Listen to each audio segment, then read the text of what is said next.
Hartono. Saya Putri Dinda Prestiadiska, saya Nur Hamidah, dan Muhammad Syafiq Arsari, Sally Ferlita. Dinda Fabiana Putri, Mahyani, Damai Iliana Aftadiani. Kami dari kelompok 6. Kelompok 6.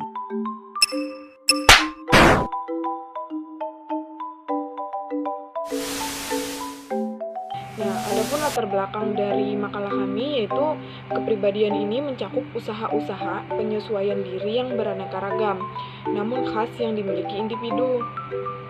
Kepribadian ini merupakan istilah untuk menunjukkan hal khusus tentang individu dan membedakannya dari individu lainnya, atau kepribadian ini merupakan hakikat keadaan manusia. Pada dasarnya setiap orang memiliki kepribadian yang berbeda-beda.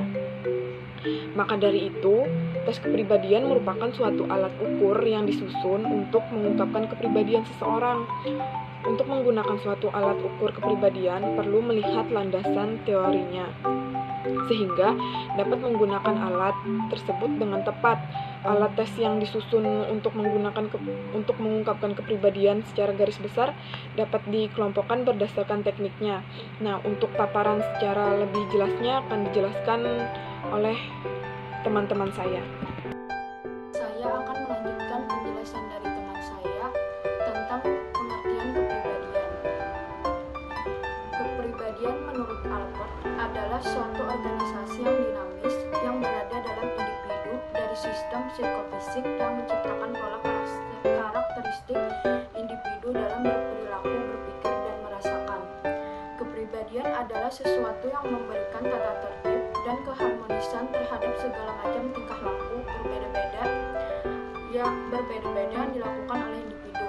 Kepribadian mencakup usaha-usaha menyesuaikan diri yang beraneka ragam namun khas yang dilakukan oleh individu. Kepribadian merupakan istilah untuk menunjukkan hal-hal khusus tentang individu dan membedakannya dari semua orang lain, atau kepribadian merupakan hakikat keberadaan manusia. Jadi maksudnya kepribadian ini adalah sesuatu hal yang unik dimiliki seseorang, yang membedakan dia tuh beda dengan orang lain. Misalnya seperti sifatnya, karakteristiknya, dan segala macamnya. Biasanya kepribadian ini disebut dengan khas individual seseorang. Itu saja yang saya dapat paparkan. Terima kasih. Assalamualaikum warahmatullahi wabarakatuh. Perkenalkan, nama saya Putri Dinda Prestiadiska dari kelompok 6. Nah, di sini saya akan menjelaskan tentang jenis-jenis kepribadian. Pada dasarnya setiap orang memiliki kepribadian yang berbeda satu sama lain. Penelitian mengenai kepribadian manusia sudah dilakukan para ahli sejak dahulu. Kita mengenal Hippocrates dan Gilens yang mengemukakan bahwa manusia dapat dibagi menjadi 4 golongan menurut keadaan zat cair yang ada di dalam tubuhnya. Nah, yang pertama ada melankolisi, yaitu orang-orang yang kebanyakan padu hitamnya, sehingga orang-orang dengan tipe ini selalu bersikap murung atau muram, pesimistis, dan selalu menaruh rasa curiga.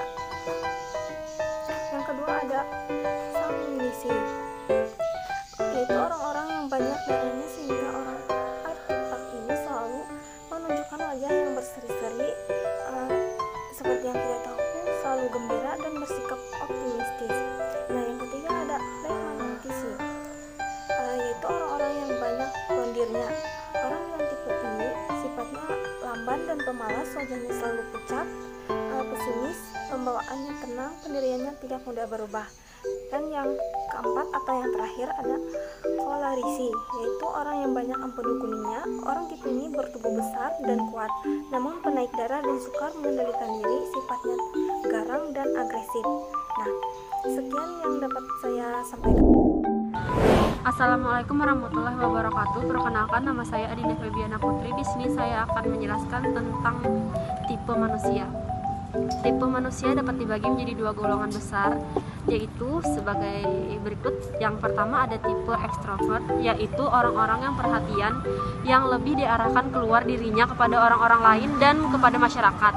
Tipe ini mempunyai sifat-sifat berhati terbuka, lancar dalam pergaulan, ramah, pengembira, kontak dengan lingkungannya besar sekali.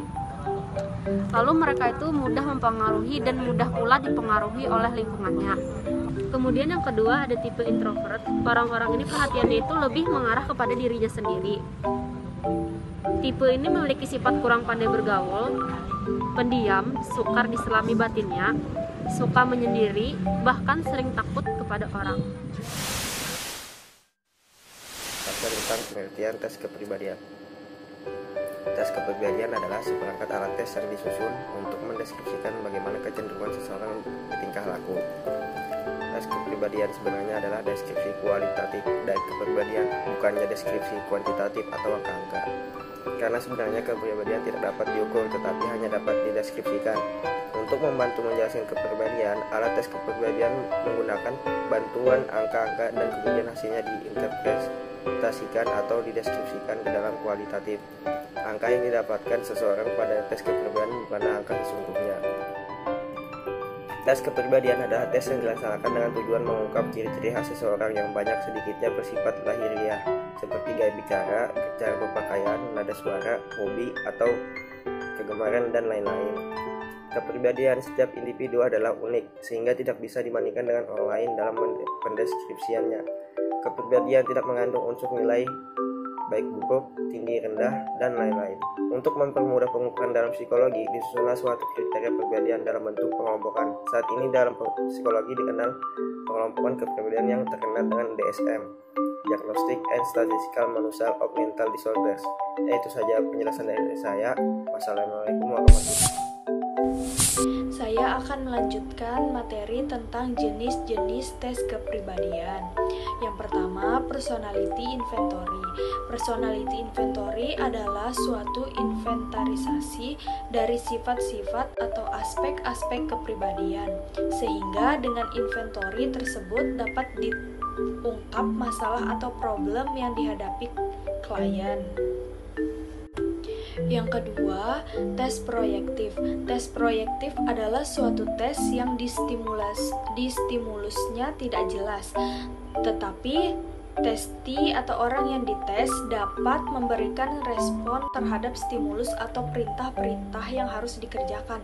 Untuk memahami teknik proyektif, perlu pengetahuan tentang psikodinamika. Asumsi psikologi proyektif adalah semua tingkah laku manusia mulai dari yang dominan sampai pada tingkah laku yang tidak dominan adalah ekspresi dari kepribadiannya.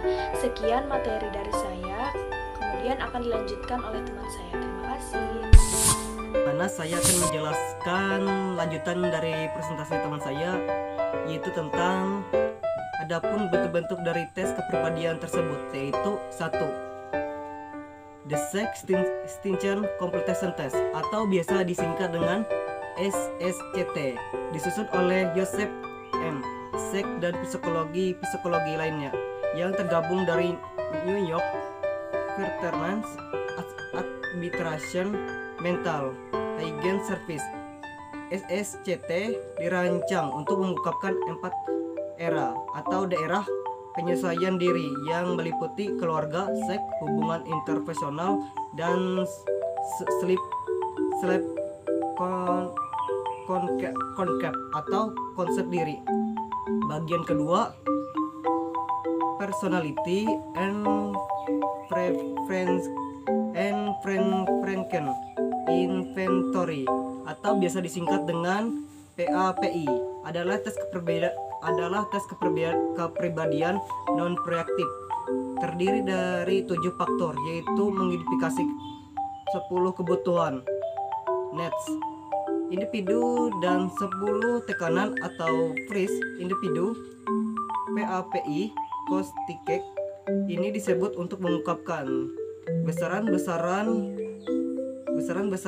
trait atau elemen dasar dari kepribadian yang berbeda-beda dalam diri seseorang untuk kemudian diinterpretasi sebagai struktur dasar dari kepribadian itu sendiri. Yang bagian selanjutnya, bagian ketiga adalah tes Baum atau biasa disebut dengan tes gambar pohon. Sama seperti tes proyektif lainnya, mempresentasikan struktur kepribadian ide ego superego. Dari pandangan Freud, ide terdiri dari bagian yang tidak terorganisir dan struktur kepribadian yang mengungkapkan kebutuhan dasar, insting, impulus, dan dorongan.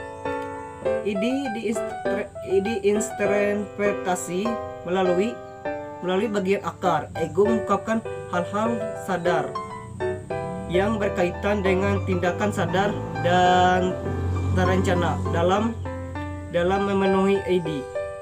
Ego mencangkup persepsi, melakukan kognitif, dan fungsi deduktif. Nah, baiklah, itu saja presentasi dari saya. Saya serahkan ke teman saya selanjutnya. Terima kasih. Penjelasan dari teman saya mengenai pengadministrasian tes kepribadian. Pada dasarnya, semua pelaksanaan tes, baik tes kepribadian maupun tes kemampuan, berawal dari tes paper and pencil atau biasa disebut administrasi tes secara manual. Namun, administrasi tes menggunakan komputer semakin lumrah saat ini. Kemajuan teknologi ini memudahkan individu untuk mengakses berbagai informasi dan memberikan revolusi baru pada dunia alat tes, termasuk pada variasi alat tes kepribadian yang dapat diakses melalui internet, sehingga memunculkan administrasi baru, yaitu administrasi tes secara online. Perbedaan administrasi tes ini memunculkan tantangan baru berkaitan dengan karakteristik psikometris alat tes. Salah satu karakteristik psikometris yang berkaitan dengan hal ini adalah Differential Item Functioning atau DIF, yang mengacu pada derajat keadilan tes ketika dikenakan pada dua kelompok yang berbeda, administrasi tes secara manual ataupun online, di mana setiap individu pada kedua kelompok memiliki latent trait yang sama, yaitu memiliki osean. Konsep DIF berkaitan dengan akta kelompok yang satu dengan yang lain yang memiliki latent trait yang sama, memberikan respon yang sama ketika diberikan item yang sama, keadilan antara kelompok yang satu dengan yang lain. DIF menjadi penting untuk diuji jika terdapat keraguan dua kelompok tidak akan mendapatkan perlakuan yang adil meski mendapat stimulus, yaitu berupa item yang sama. Sama halnya dalam konteks perbedaan administrasi tes, yaitu manual dan online, perlu diperhatikan keadilan item pada alat tes yang diberikan kepada kedua kelompok. Mungkin itu saja yang dapat saya sampaikan. Jika ada yang ingin bertanya, dipersilahkan.